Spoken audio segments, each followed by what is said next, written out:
ओम श्री परमात्मने नमः। ओम नमः शिवाय। श्री शिव महापुराण रुद्र संहिता खंड 5 अध्याय 59। विदल और उत्पल नामक दैत्यों का पार्वती पर मोहित होना और पार्वती का कंदुक प्रहार द्वारा उनका काम तमाम करना और कंदुकेश्वर की स्थापना और उनकी महिमा। सनत कुमार जी कहते हैं, व्यास जी, जिस प्रकार परमेश्वर शिव ने संकेत से दैत्य को लक्ष्य कराकर अपनी प्रिया द्वारा उसका वध कराया था, उस चरित्र को तुम परम प्रेम पूर्वक श्रवण करो। विदल और उत्पल नामक दो महादैत्य थे। उन्होंने ब्रह्मा जी से किसी पुरुष के हाथ से न मरने का वर प्राप्त करके सब देवताओं को जीत लिया था। तब देवताओं ने ब्रह्मा जी के पास जाकर अपना दुख सुनाया। उनकी कष्ट कहानी सुनकर ब्रह्मा जी ने उनसे कहा कि तुम लोग शिवा सहित शिव का आदर पूर्वक स्मरण करके धैर्य धारण करो। वे दोनों दैत्य निश्चय ही देवी के हाथों मारे जाएंगे। शिवा सहित शिव परमेश्वर कल्याणकर्ता और भक्त वत्सल हैं। वे शीघ्र ही तुम लोगों का कल्याण करेंगे। सनत कुमार जी कहते हैं, मुने, देवों से यूँ कहकर ब्रह्मा जी शिव का स्मरण करते हुए मौन हो गए। तब देवगण भी आनंदित होकर अपने अपने धाम को लौट गए।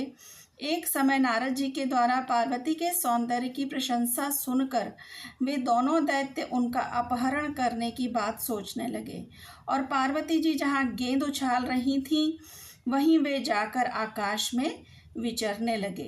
वे दोनों घोर दुराचारी थे। उनका मन अत्यंत चंचल हो रहा था। वे गणों का रूप धारण करके अंबिका के निकट आए। तब दुष्टों का संहार करने वाले शिव ने अवहेलना पूर्वक उनकी ओर देखकर उनके नेत्रों से प्रकट हुई चंचलता के कारण तुरंत उन्हें पहचान लिया।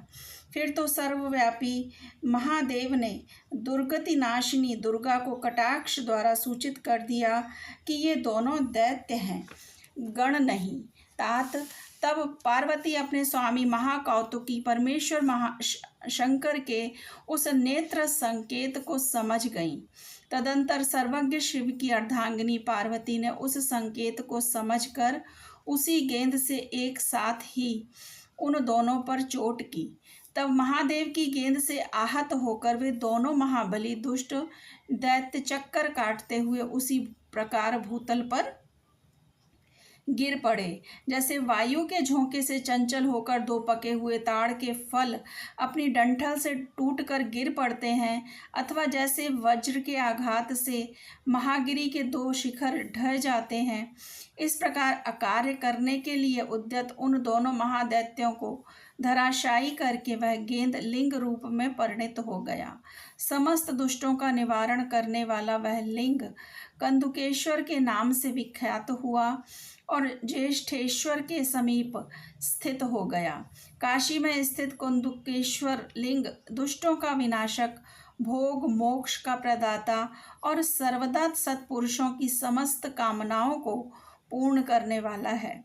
जो मनुष्य इस अनुपम आख्यान को हर्षपूर्वक सुनता है, सुनाता है अथवा पढ़ता है, उसे भय का दुख कहाँ। वह इस लोक में नाना प्रकार के संपूर्ण उत्तमोत्तम सुखों को भोग कर अंत में देव दुर्लभ दिव्य गति को प्राप्त कर लेता है। ब्रह्मा जी कहते हैं, मुनि सत्तम, मैंने तुमसे रुद्र संहिता के अंतर्गत इस युद्ध खंड का वर्णन कर दिया। यह खंड संपूर्ण मनोरथों का फल प्रदान करने वाला है। इस प्रकार मैंने पूरी की पूरी रुद्र संहिता का वर्णन किया है। यह शिवजी को सदा परम प्रिय है और भुक्ति मुक्ति रूप फल प्रदान करने वाली है। सूत जी कहते हैं, इस प्रकार शिवानुगामी ब्रह्मपुत्र नारद शंकर के उत्तम यश को तथा शिव शतनाम को सुनकर कृतार्थ हो गए।